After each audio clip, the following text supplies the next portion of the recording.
kami melihat konsentrasi pemerintah mungkin lah baru pada sapi dan kambing.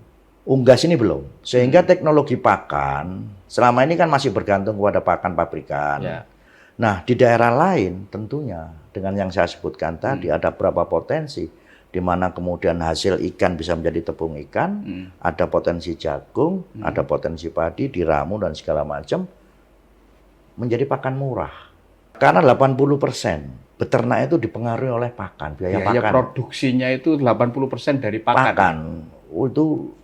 Itu kalau nggak mampu dari pakan yang tersedia dengan kemudian peningkatan produktivitas misal daging, kalau ngomongin pedaging ya ambruk.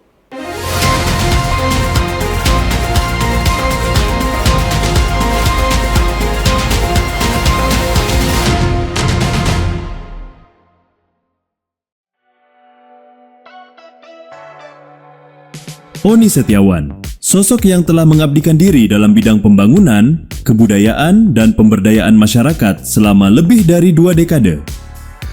Ia menempuh pendidikan dasarnya di SD Negeri Kertajaya 11 Surabaya, melanjutkan ke SMP Dapena 1, dan menyelesaikan pendidikan menengah di SMA Negeri 6 Surabaya.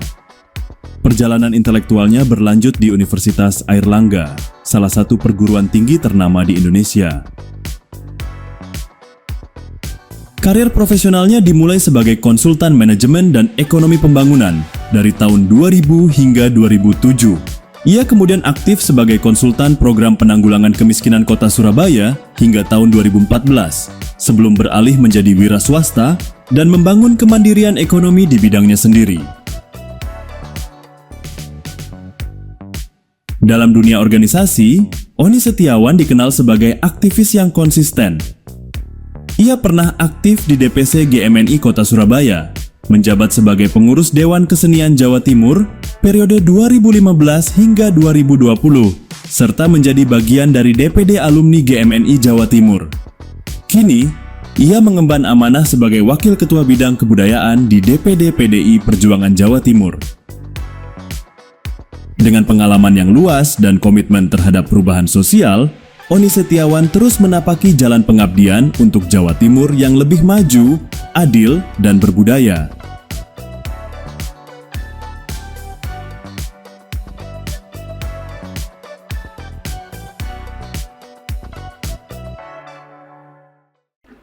Assalamualaikum warahmatullahi wabarakatuh. Salam sejahtera untuk kita semuanya, Tribuners dan para pemirsa dimanapun Anda berada. Bertemu lagi dengan saya, Mujib Anwar, jurnalis senior Harian Surya Tribun Network, dalam acara yang sudah menjadi ikon di Jawa Timur, yaitu podcast DPRD Jawa Timur, Gebrakan Wakil Rakyat. Tribuners, peternakan rakyat dapat menjadi salah satu kunci untuk meningkatkan pemberdayaan dan perputaran ekonomi di masyarakat. Dengan memanfaatkan sumber daya lokal dan meningkatkan produktivitas, peternakan rakyat dapat menjadi solusi untuk meningkatkan pendapatan dan kesejahteraan masyarakat berbasis komunitas dan keluarga. Melalui aktivitas peternakan yang menjadi salah satu motor penggerak ekonomi mikro ini, masyarakat tidak hanya dapat memenuhi kebutuhan konsumsi akan protein hewani, tetapi juga dapat menciptakan sumber income atau pendapatan yang berkelanjutan untuk masyarakat lebih mandiri lagi secara ekonomi. Tribuners, karena soal peternakan rakyat ini sangat menarik, maka Gebrakan Wakil Rakyat kali ini akan mengangkat tema meningkatkan perputaran ekonomi lewat peternakan rakyat di Jawa Timur. Untuk itu, Tribuners, sudah hadir bersama kita Bapak Oni Setiawan SE atau yang akrab disapa Mas Oni. Beliau adalah anggota Komisi B Bidang Perekonomian DPRD Jawa Timur. Mas Oni ini juga politisi dari Partai PDI Perjuangan. Beliau mewakili Dapil 12 wilayah Bojonegoro Tuban. Kita sapa narasumber yang sudah banyak ditunggu-tunggu oleh para pemirsa. Assalamualaikum Mas Oni. Waalaikumsalam Mas Mujib. Mas, ketemu lagi ini. Siap. Untuk memberikan perspektif soal tema yang menjadi bidangnya Mas Oni. Siap. Terkait soal peternakan. Mas Oni, peternakan ini kan bisa menjadi salah satu solusi ya untuk masyarakat itu agar punya income, pendapatan, terutama yang skala rumahan, Mas. Bisa dijelaskan? Ya, terima kasih. Jadi begini Mas Mujib, berbicara peternakan ini memang menarik. Ya. Saya memang juga mulai kecil suka lah dengan dunia peternakan. Namun memang yang jadi topik kita memang soal peternakan skala rumahan. Sebetulnya sudah banyak contoh sukses ya. Bagaimana kita mengelola suatu usaha ternak dalam skala rumahan. Kita bisa melihat itu di channel-channel YouTube dan lain sebagainya. Jadi berbicara soal peternakan, paling tidak ada beberapa aspek yang harus diperhatikan. Ya. Contoh adalah soal kandang, Kandang, bibit, pakan. Nah, karena pakan ini sangat dominan 80%. Kemudian pasar, kan gitu ya. Ya tentunya tidak lepas dari permodalan, kan begitu. Ini kita ambil contoh soal ternak sapi saja. Ya. Pada umumnya pada skala rumahan sapi ini dihitung sebagai tabungan oleh rakyat ini. Gitu ya? Ya, Rojokoyo ini tabungan betul, mulai dari kotorannya, kemudian sampai kepada hasil daging dan anaknya mungkin. Nah, pada kondisi tertentu mereka jual pada saat dia dibutuhkan. Ya. Dia sudah terbiasa dengan pelihara itu. Tapi bagaimana jika sapi tadi dikembangkan, katakanlah dari 1 ekor menjadi 10 ekor. Ya. Tentunya butuh manajemen. Betul. Butuh kandang, ketersediaan pakan, pemahaman tentang perawatan. Nah, hal itu menjadi penting bagi rakyat untuk memulai usaha skala rumahan. Mungkin kalau sapi, mungkin kalau dalam pengemukan 3-4 bulan bisa dijual ya. Tetapi umumnya kalau kita ngomong secara konvensional, bisa 6 bulan lebih dia baru bisa dijual. Atau rotok kroso. Dari usia berapa ini Mas? Macam-macam. Karena kalau ada yang kalau mau dari mulai cempe ke dewasa, ada dewasa yang digemukkan sampai siap potong, ada yang dibudidayakan. Nah, tergantung konsentrasinya mereka bermain di mana. Artinya lebih suka yang mana? Beli cempe di Gedekno gitu kan. Pedet ya? Pedet ya, sorry pedet ya, pedet. Nah, tentunya dengan kemampuan finansial masing-masing. Nah, kalau yang kambing, kambing tadi itu cempe ya. Mulai beli cempe, dipelihara sampai berapa bulan menjadi remaja, remaja sampai dewasa kemudian dipotong, ada yang kemudian memang berkonsentrasi di budidayanya. Kalau kita ke desa, kita bisa melihat itu ada di samping rumah atau di dapur sebagai tabungan dan macam-macam. Lah, mereka sudah terbiasa. Belum lagi kita ngomong ayam. Unggas ini diambil telurnya, kemudian dijual. Cobalah kemudian meningkat menjadi skala usaha, usaha skala rumahan, bukan sekedar dipelihara begitu. ya tentunya berbeda manajemennya dan kebutuhan dia, kemampuan dia juga. Nah, disinilah kemudian menurut saya penting bagi kita, pemerintah, untuk melihat ini tadi. Karena kenyataan di lapang, ini saya ngomong pedesaan pada umumnya, warga desa punya halaman yang cukup. Kalau mereka pelihara sapi, dia ngarit gampang. Ya nggak dihitung, padahal itu biaya. Nah, hal-hal ini yang kemudian penting bagi pemerintah melihat potensi lokalnya. Tinggal kita support di wilayah mananya. Artinya kalau menurut Mas Oni sebenarnya peternakan rakyat dengan skala keluarga ini bisa menjadi salah satu solusi ya agar masyarakat khususnya di pedesaan itu punya tambahan ya penghasilan. Betul. Saya ngasih contoh, kebetulan saya juga nutup ayam ya. Oh iya. Ayam ya, ayam. Ayam ini umumnya masyarakat desa ya hanya dipelihara, dilepas, ada sisa makanan dikasihkan. Tapi tidak pernah dioptimalkan lahan itu ya. Bagaimana dibuatkan kandang kan gitu, karena di sana bambu juga mungkin relatif banyak. Bagaimana kemudian dia dibudidayakan kemudian dari sisi pakannya. Kemudian bagaimana merawat supaya tidak tertular penyakit. Sehingga ayam ini cepat berkembang dan dia menghasilkan telur kan gitu ya. Kemudian ayamnya sendiri laku untuk dijual. Nah, kalau cuma 1, 2, 3 ayam mungkin tidak seberapa nampak. Tapi kalau kemudian itu cobalah dikembangkan sampai katakanlah 100 ekor ayam. Saya pikir di beberapa wilayah itu punyalah lahan untuk 100 ekor ayam. Nah, itu kan sudah telurnya juga sudah rutin. Kemudian dagingnya dia juga rutin. Nah, tinggal bagaimana manajemen pakannya, misal ada pakan alternatif, teknologi-teknologi sekarang kan banyak.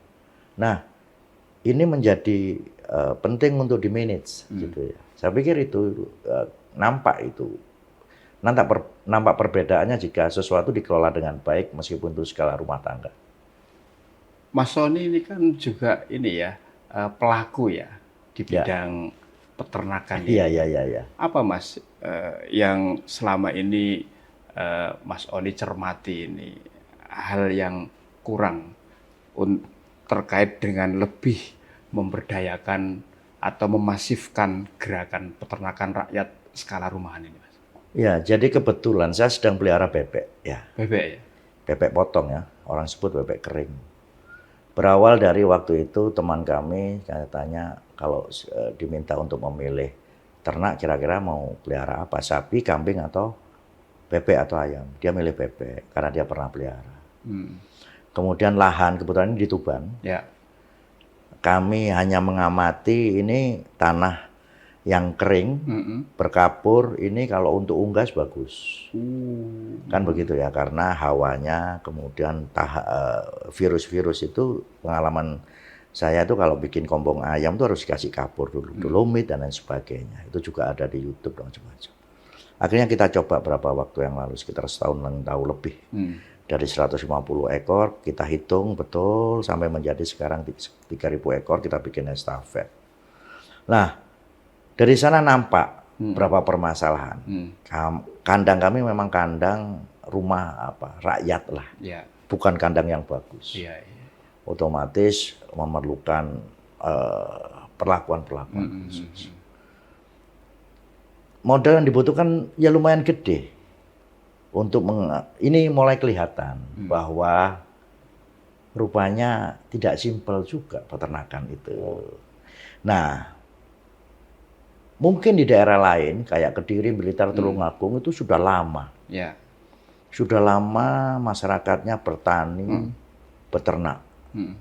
Tapi mungkin di daerah lain belum begitu populer. Nah, saya melihat contoh itu perlu dikembangkan.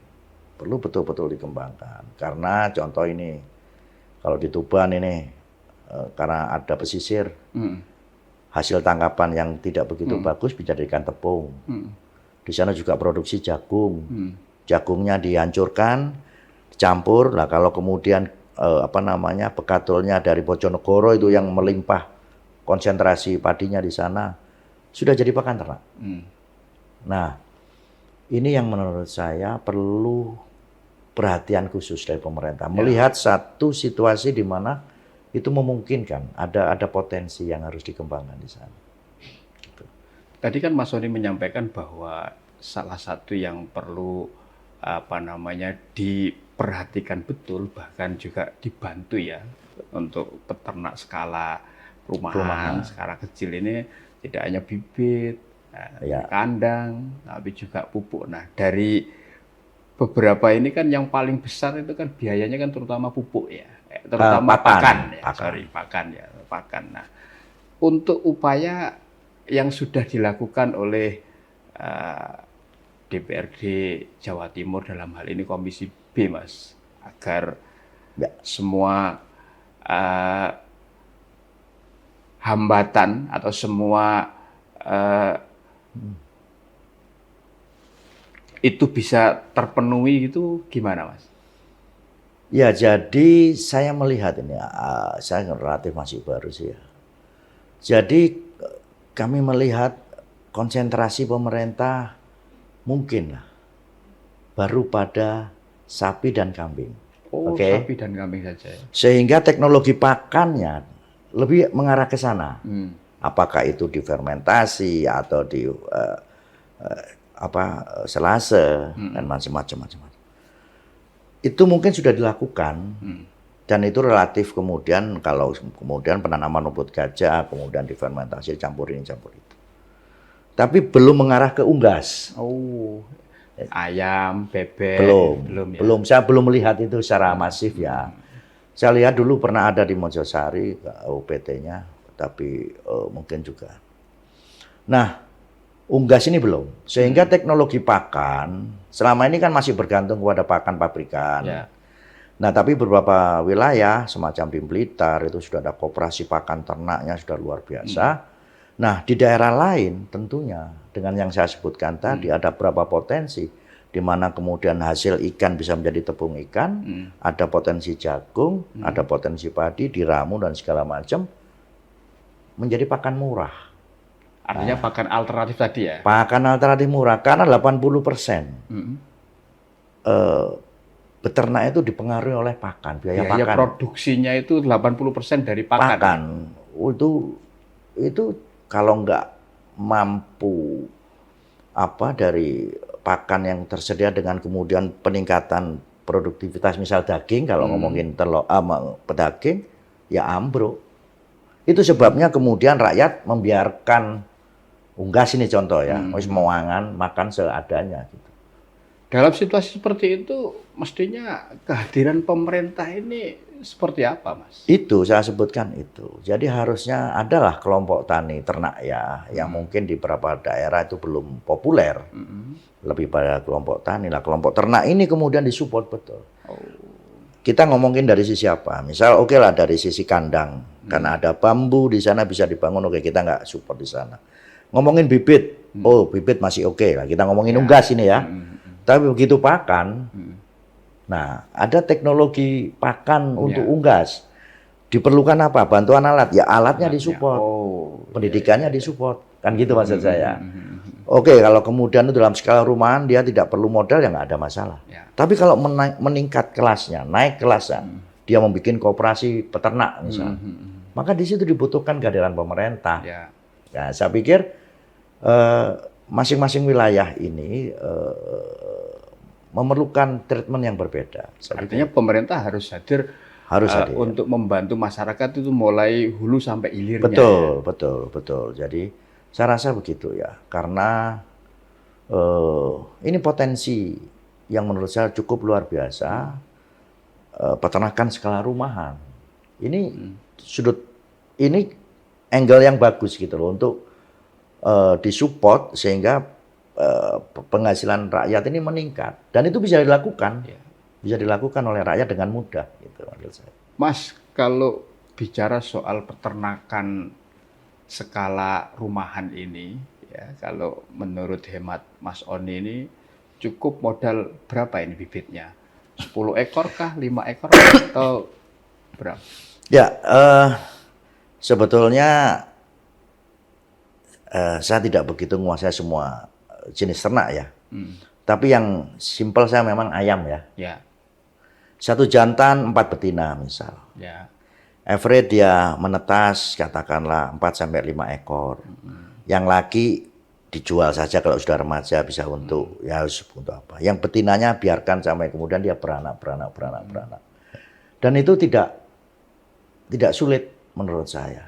Tetapi di situ ada variabel pakan ternak yang sangat dominan. Nah, berbicara tentang rupiah ini agak susah ya. Kalau kayak bebek kemarin dari 100 ekor, saya lupa catatannya. Tapi ini ya, apa namanya, berapa? 1000 itu 10 juta. Lupa saya lupa. Tetapi lumayan kalau kemudian perputaran, karena bebek ini 35 hari panen ya, dipotong ya. Tapi kalau tidak semacam itu, mungkin bisa agak ditekan dengan dibudidayakan.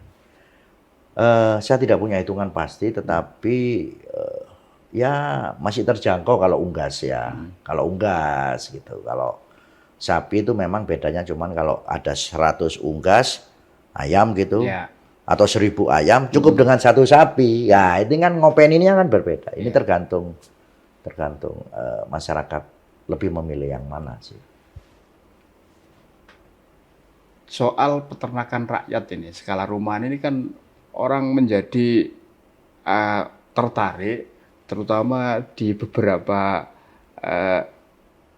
pekan terakhir, beberapa bulan terakhir ini kan sempat viral, Mas. Karena cukup memelihara 10 ekor ayam jadi miliarder, ya kan, itu kan salah satu apa namanya triggernya itu kan itu. Gimana menurut Mas Ani? Ya itu betul menurut saya. Jadi begini, cara pandangnya. Siapa itu tokoh, saya pikir itu luar biasa. Saya mengikuti beberapa YouTube-nya ya, karena beliau juga memberikan pelatihan itu soal peternakan. Mulai dari kebutuhan ini contoh, mulai membuat kandang bibitnya ya, oke. Nutrisi pakannya beliau menyampaikan, kalau ada pekarangan kosong, tanami pohon puhung, gitu ya. Pakannya diambilkan di situ, karena itu untuk membangun ini. Sisa makanannya campur sini, campur situ. Lah maksudnya itu tadi sudah mengurangi biaya. Lah anak beranak dengan hitungan tertentu tadi yang disampaikan. Dan itu disampaikan di YouTube dengan ya, hitungan yang sangat rasional. Ya tentunya di sana juga harus dijaga bagaimana merawat, jangan sampai kalau ayam itu kan kalau kita kenal aratan itu loh, aratan setiap setahun sekali itu musim pergantian musim dari hujan ke kering itu semacam ada virus yang nyerang unggas itu cukup dahsyat dan itu bisa suatu hari bisa sekian banyak ekor meninggal mati ya maksudnya. Jadi hitungan itu menurut saya juga rasional juga. Ya itu tapi tentunya dengan prasyarat tertentu ya. Kebutuhan pakannya harus dicarikan karena ini memanfaatkan lahan yang ada. Artinya itu bisa jadi inspiring ya, agar Sangat. orang makin bersemangat ya untuk menjadikan sektor peternakan ini menjadi salah satu backbone ya perekonomian. Saya kebetulan tidak mengikuti seluruh materi yang disampaikan, tapi ada satu bagian waktu bagaimana beliau menerangkan memelihara anak ayam tadi, satu petak itu kapasitas berapa ekor, kemudian alas kandangnya itu dikasih kotoran sapi, kotoran kambing, sekam, sehingga memunculkan pakan alami, sehingga mengurangi biaya pakan, kemudian agak besar sedikit dipindah lagi. Nah itu semuanya dalam tanda petik dipertanggungjawabkan secara manajerial oleh beliau gitu loh. Jadi ya patut dicoba untuk kemudian bagaimana rakyat melihat ini adalah pengetahuan menurut saya.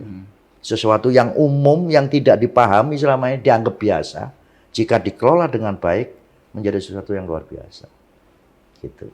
Mas, ini kan dari rumah tangga ya, artinya kan skala kecil ya, kan seperti itu.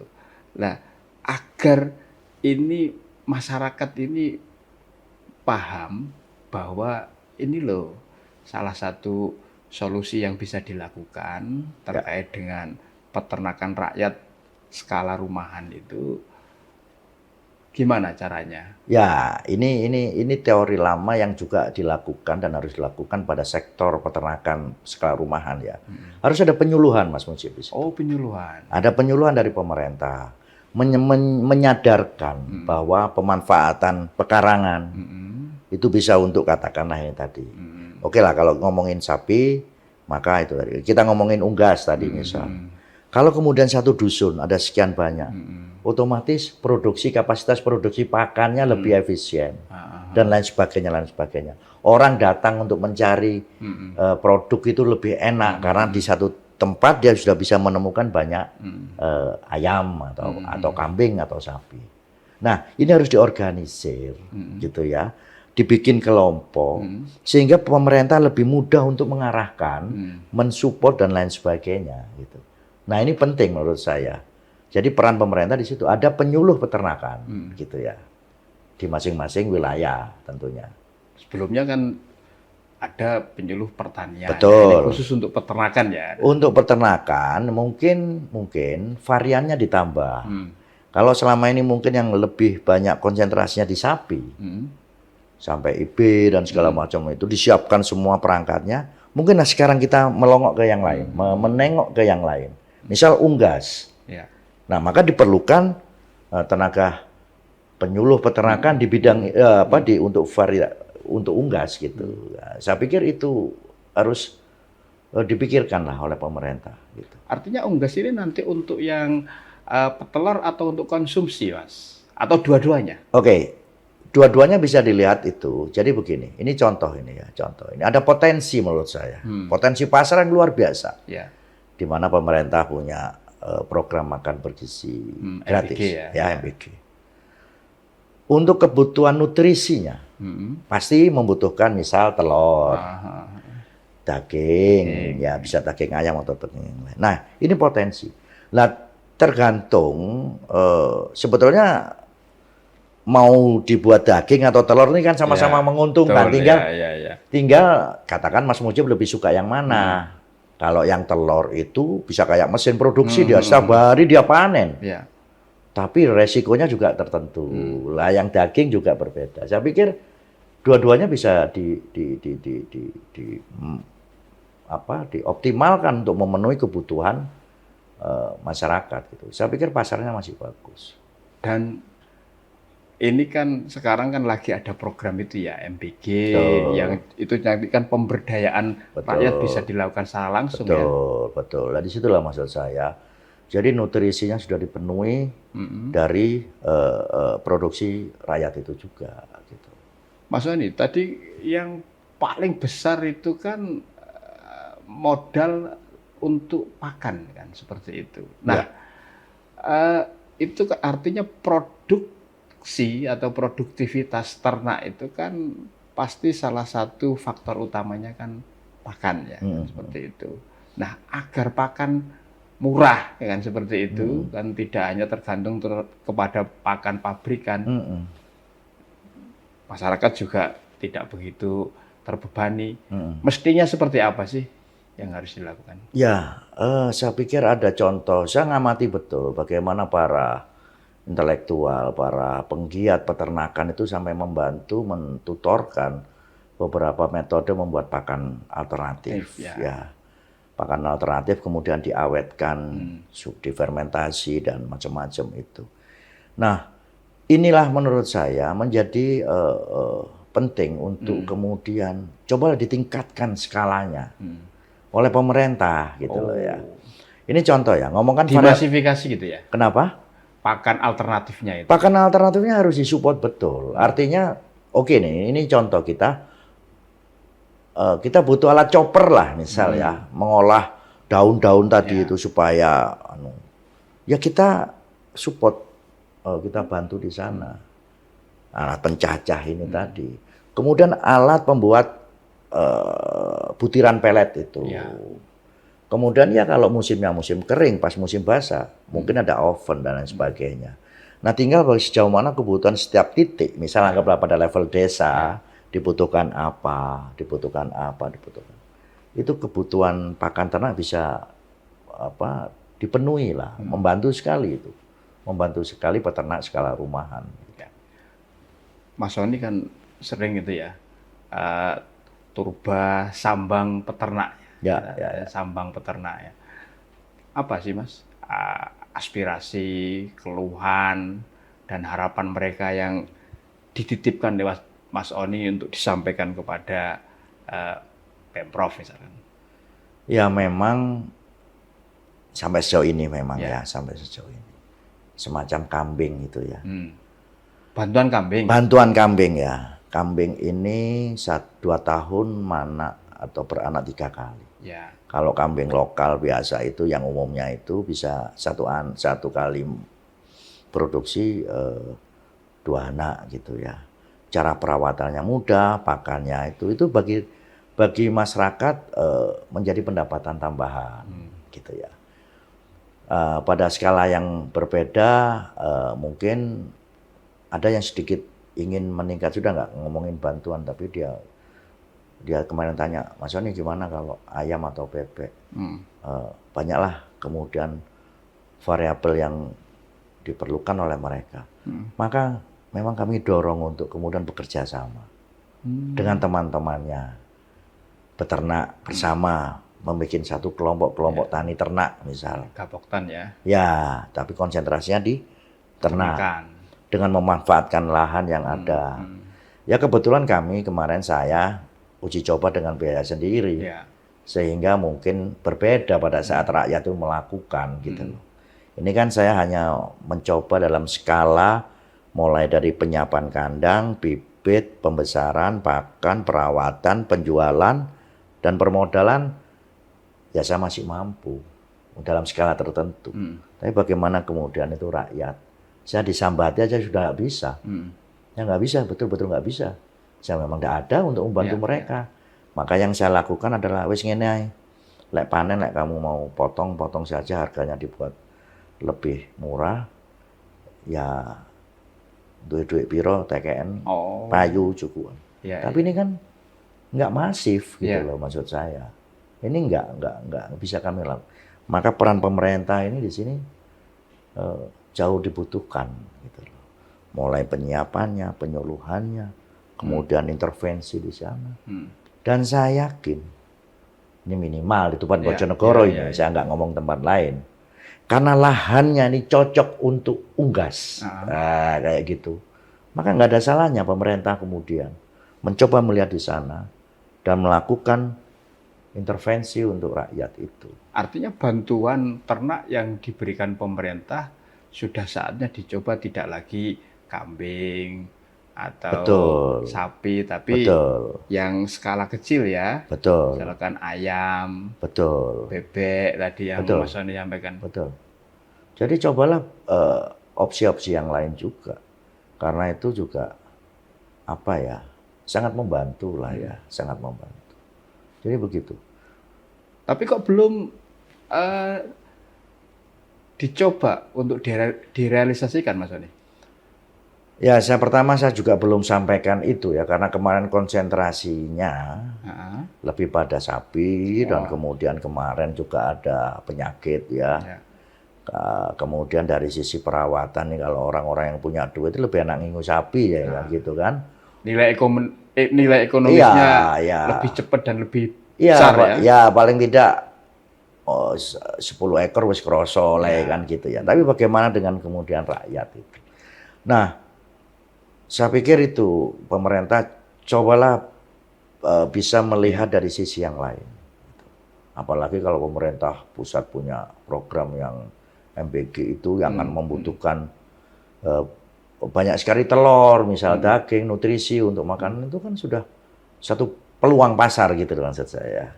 Artinya mestinya harus relate ya Mas ya. Di satu sisi program utama pemerintah saat ini kan untuk swasembada pangan. Nah ini juga swasembada misalkan daging. Daging itu kan bisa daging dari ayam, unggas, selain bebek ya tadi, kambing, sapi dan seterusnya. Tapi fakta di lapangannya seperti apa? Jawa Timur ini kan salah satu penyangga pangan dan ternak nasional juga. Ya, mohon maaf ya, saya sebatas kami kemarin melihat. Kami kemarin ke Jember waktu mengunjungi pusat pemurnian atau budidaya kambing Sapudi. Kambing Sapudi. Ya, apa Gibas itu ya? Ya Sapudi yang ini ya. Dari ini Madura. Madura ya. Dia punya kelebihan banyak ya. Salah satunya cirinya itu yang ekornya yang lebar itu.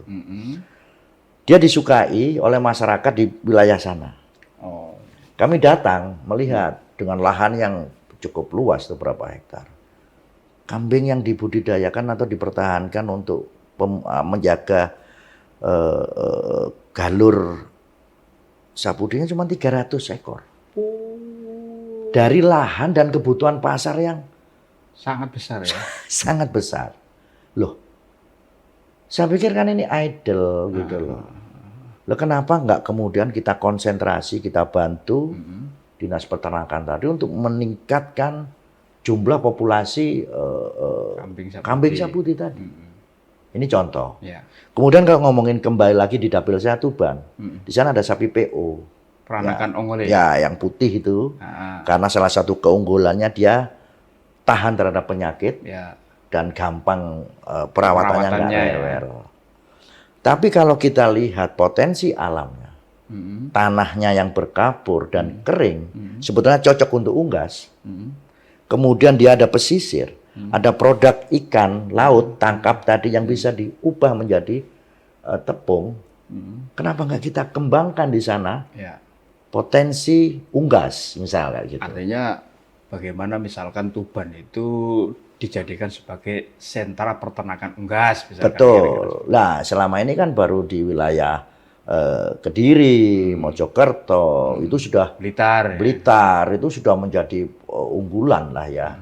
Tapi di sana ada potensi alam yang memang secara real itu bisa optimal jika kita mengembangkan unggas misal.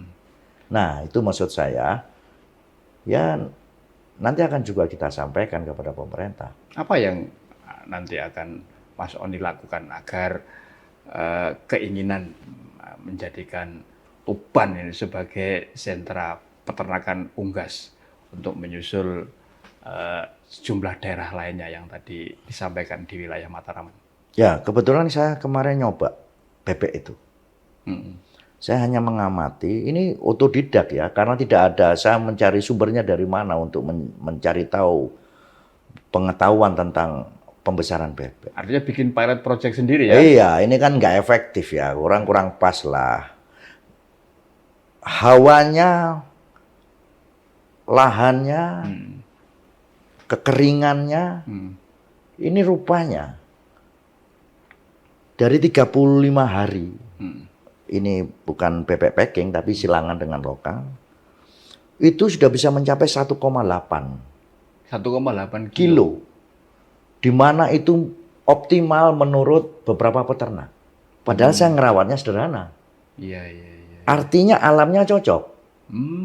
Gitu. Ini secara sederhana saya menangkap. Faktor pendukungnya itu. Betul. Ya. Nah ini kan diperlukan para ahli untuk betul-betul mengkaji apakah dugaan kami ini benar.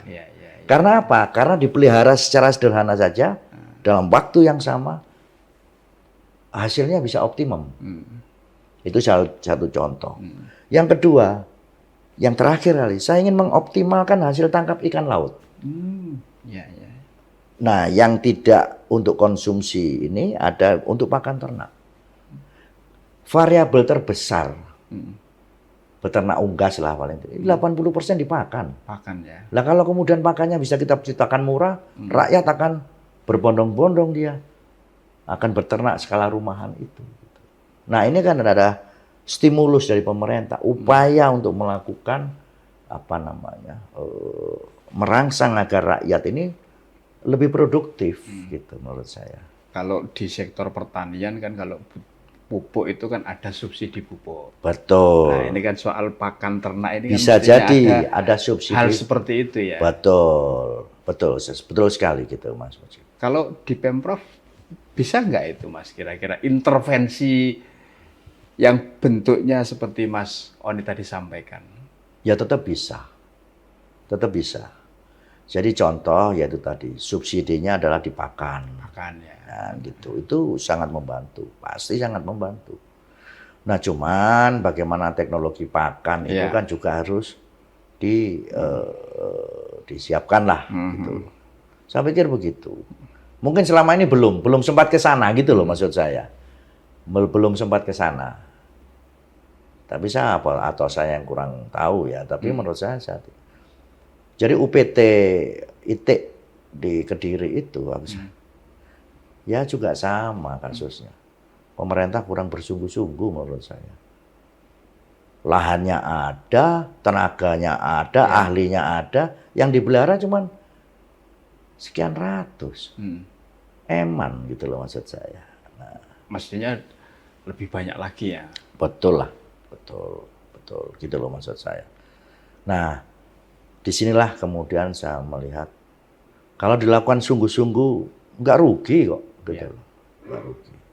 Apalagi serapannya atas peternakan rakyat rumahan ini kan nggak kurang ya Mas ya. Betul sekali. Sekarang itu kan telur juga kebutuhannya tinggi. Oh iya, tinggi. Terus kuliner juga sangat tinggi. Bahkan sekarang menjadi semacam wisata ya. Kan wisata baru itu kan wisata kuliner ya kan. Yang salah satu yang paling disukai kan menunya kan ya kalau nggak ayam dengan berbagai macam olahan ya, bebek dengan berbagai macam olahan itu kan luar biasa Mas. Jadi Mas Mujib sebetulnya kebutuhan utama kita adalah bagaimana menciptakan atau memenuhi kebutuhan nutrisi pada masyarakat kita. Itu tadi ya. Dengan biaya murah ya, dengan biaya murah.